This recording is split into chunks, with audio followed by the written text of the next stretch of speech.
Hi, I'm RC Jim. Recently, one of our subscribers was watching our video on how to program an ESC, in particular the Dualsky, and he asked about the feature on the new Dualskys of the linear brake mode. And the linear brake mode is something that when your stick is at, I think, 20%, as you pull it down further from there, the motor has stopped pushing forward or pulling forward, and it's gradually adding brake to it until you get 100% brake when it's all the way down.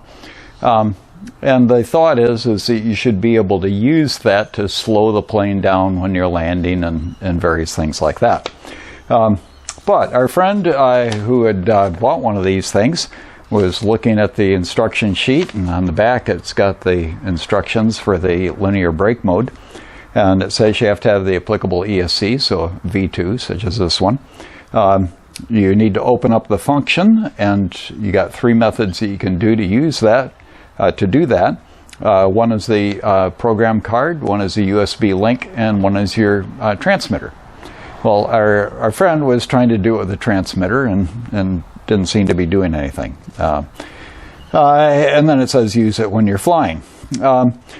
Now, as in the instructions for using the transmitter, it said use the transmitter throttle programming to set the DLBM brake on via prompt tone. Details refer to ESC manual. And then when you get to the other side, as far as doing that, it just simply has the brake on or off. And, so it seems a bit strange. So we're going to look into that, see what's happening, and we're going to ask ourselves some very meaningful questions as to, is that really going to do what you want it to do on an airplane? Okay, so watch. Okay, we've got a little test rig here, a little cart that I use for measuring thrust and amps and RPM and various things. Just a normal sort of luggage scale, the digital luggage scale back here that I use for measuring the thrust. Our cart is free to roll forward and backward.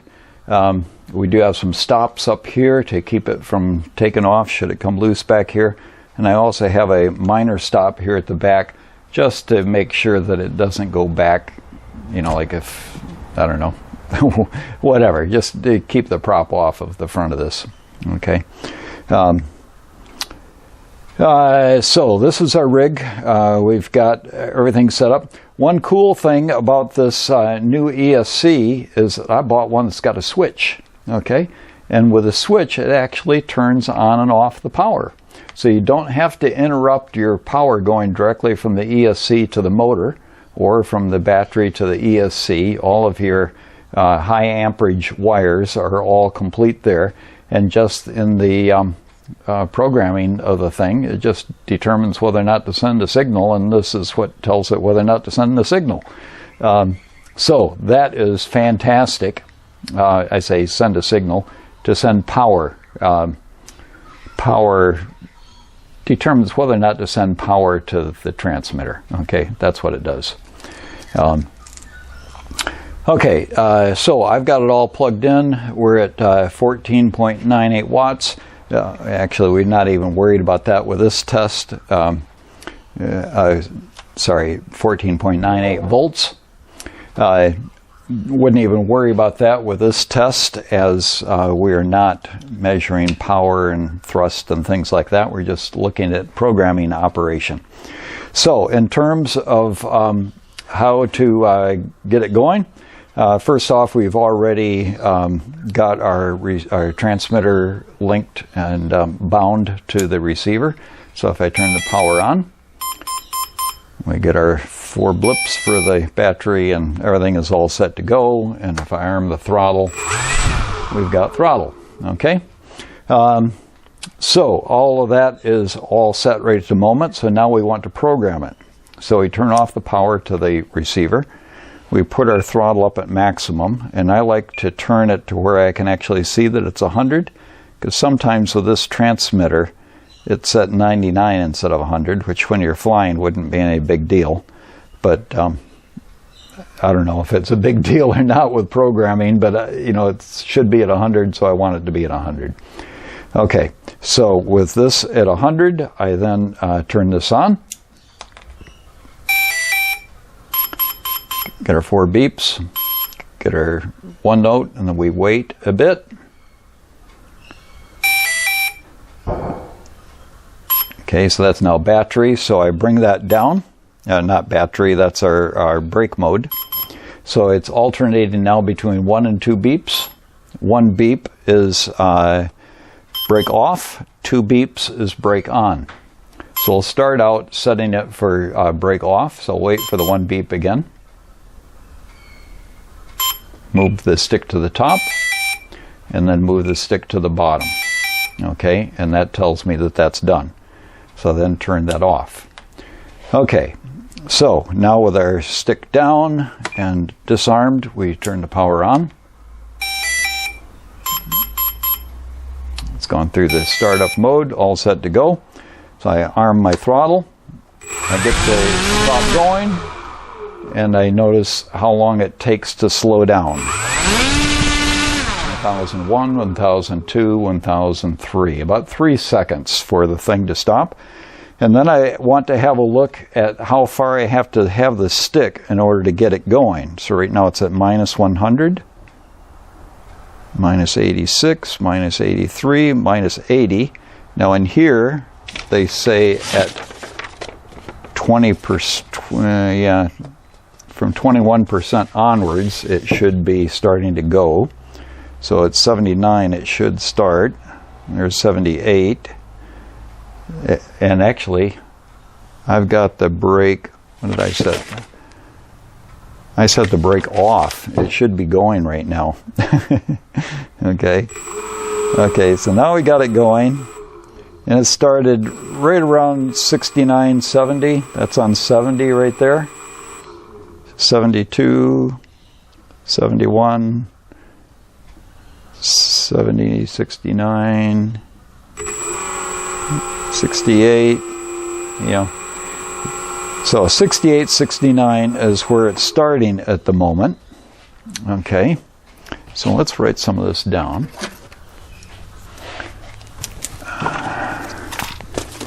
Okay, so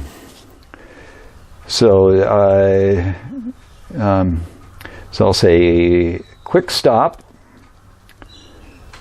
from wide open throttle, 3 seconds.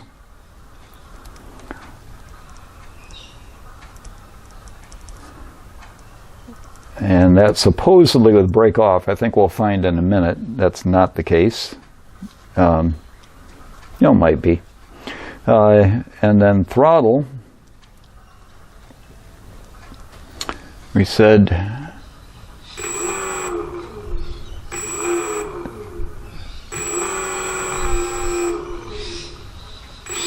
around 69, minus 69 for a start. Okay, so since we're working with the stick programming, we're going to turn this off. We got the throttle armed. We go up to 100%. Turn it on.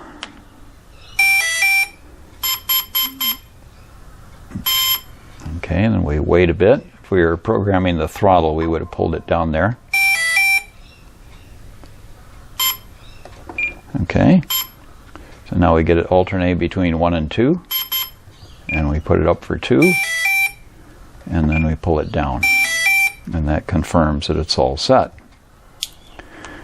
Okay, so that being the case, we then see how does that change things. Get my pad over here where it's not going to blow away. Okay, so first off, the quick stop. Got everything all hooked up here. Got to turn it on.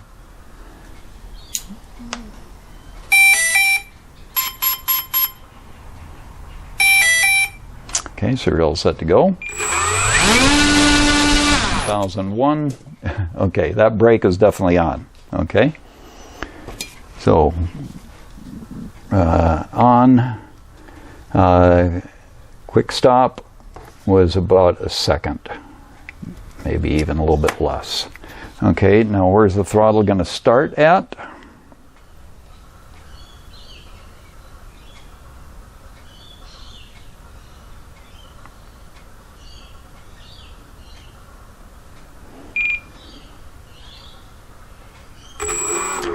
at about 40. Okay, starting at 40.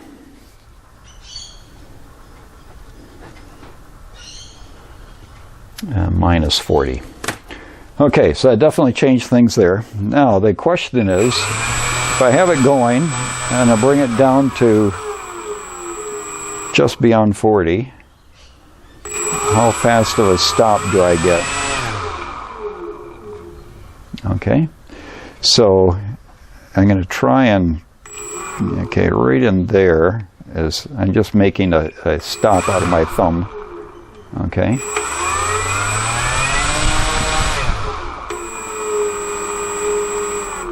Yeah, didn't quite get it far enough. Okay, let's come up with a stop that's a little bit more reliable than my thumb. Take a piece of whatever this is, cork.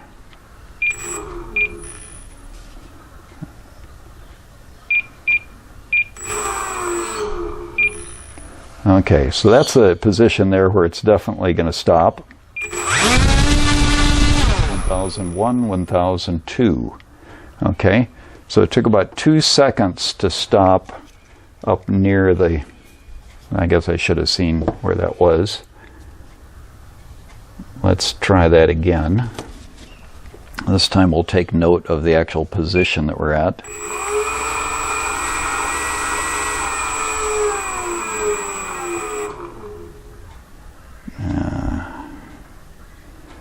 Minus 44 there. Okay. 1001, 1002, 1000. Yeah. About 2.5 seconds to get down to minus 44.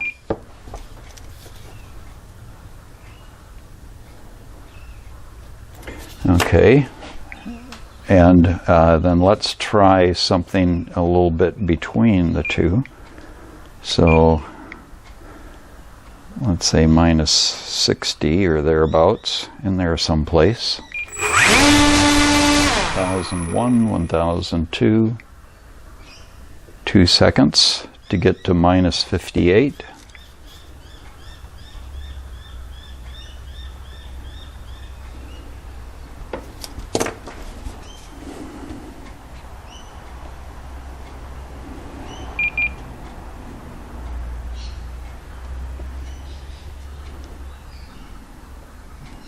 Okay.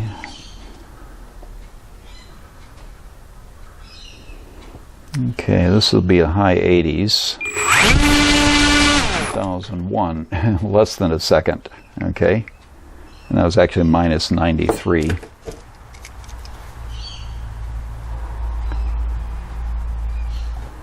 Okay, so it would seem to be that it is making a difference. If I pull it down a little bit, it stops slowly.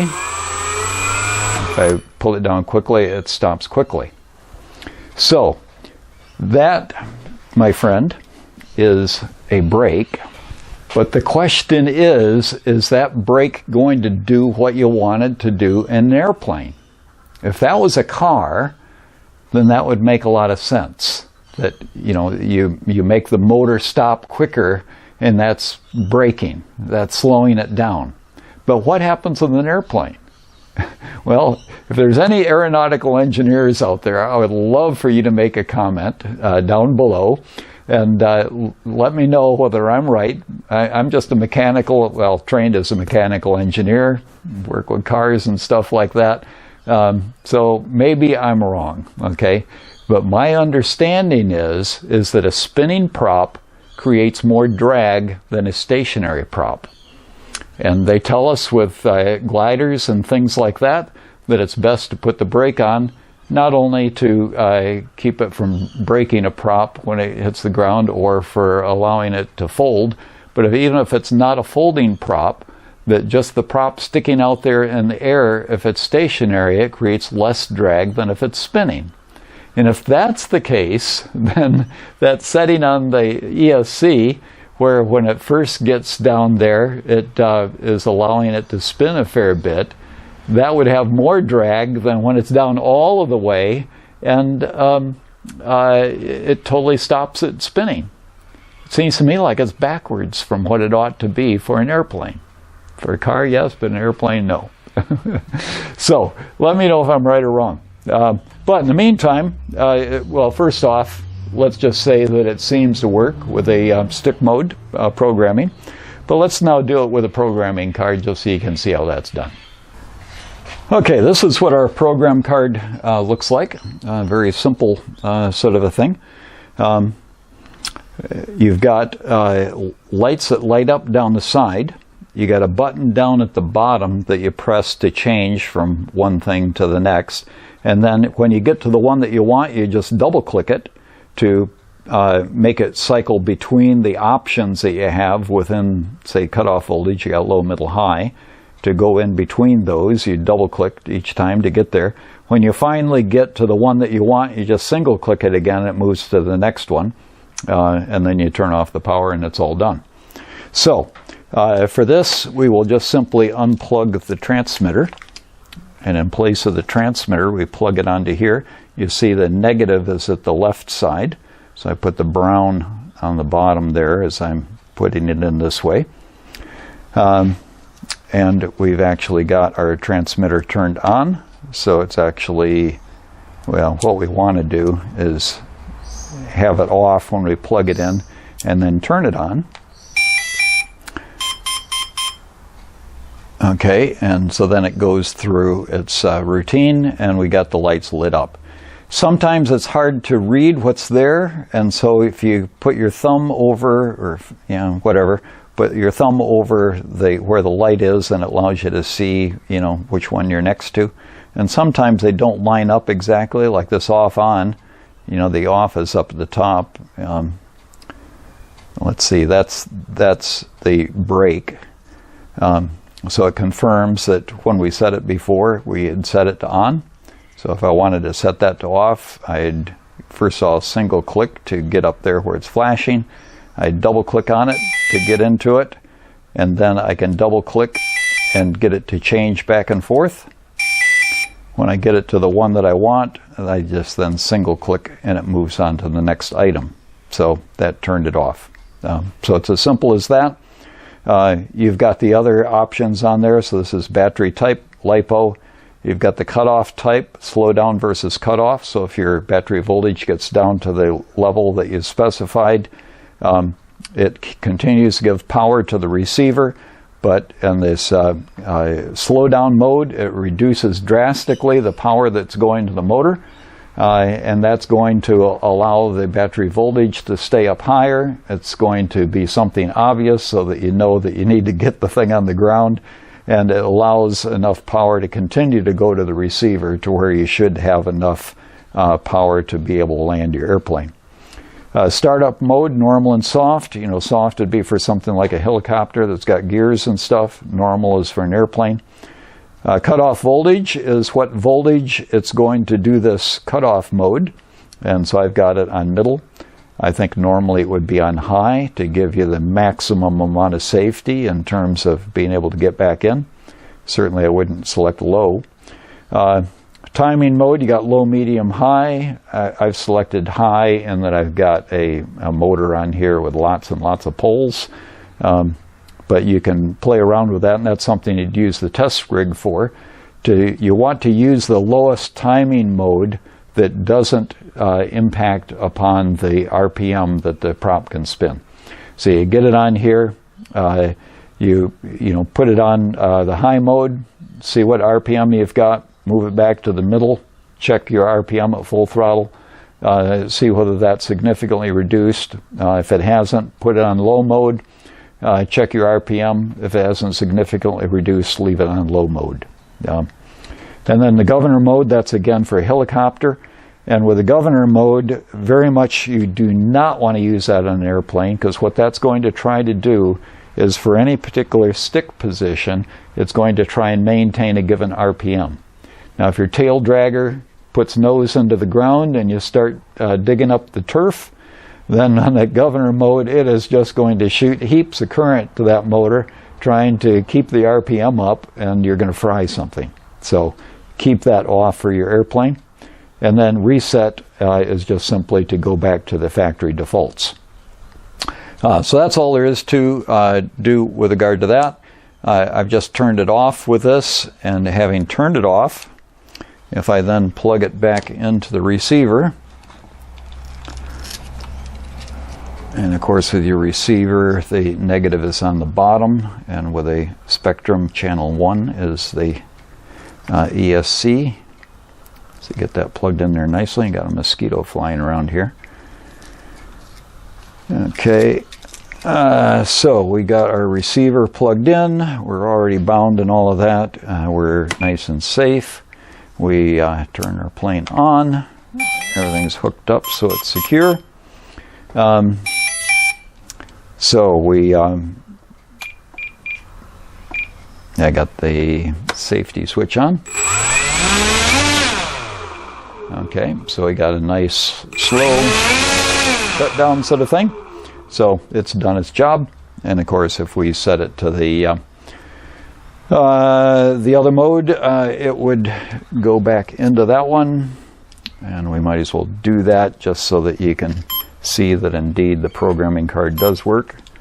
And it's complaining that it doesn't have any signal to the motor. So we turn that power off and plug in our ESC to the program card.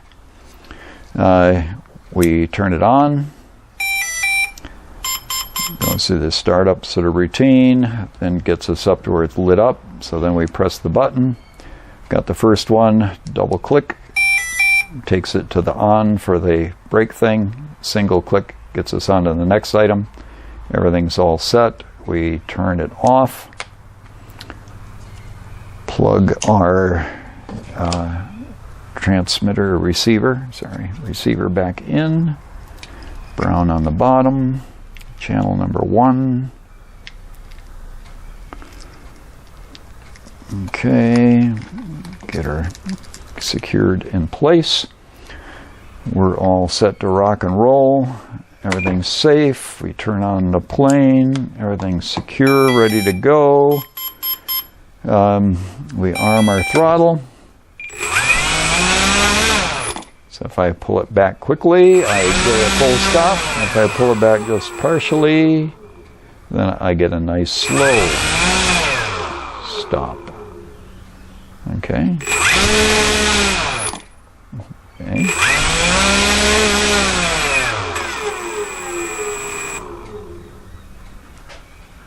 So that's all working, you know, in terms of braking the motor, as what one might expect. And the question just remains is what happens with regard to the actual airplane. Now, if you got some ideas as to how to test that, let me know. Certainly we can fly, but boy, you know, with that airplane coming down, it's going to be really hard to ascertain, you know, how much of impact it's going to have. I'll try that for sure, but it'd be nice if there was something with a test rig that we could do to check it out. So anyway, I'm RC Jim. I trust this has been helpful to you, and be sure and subscribe so that you can get a hold of all of these things. Just click the little circle there, and have a look at some of our other videos as well. You have a great day and happy flying!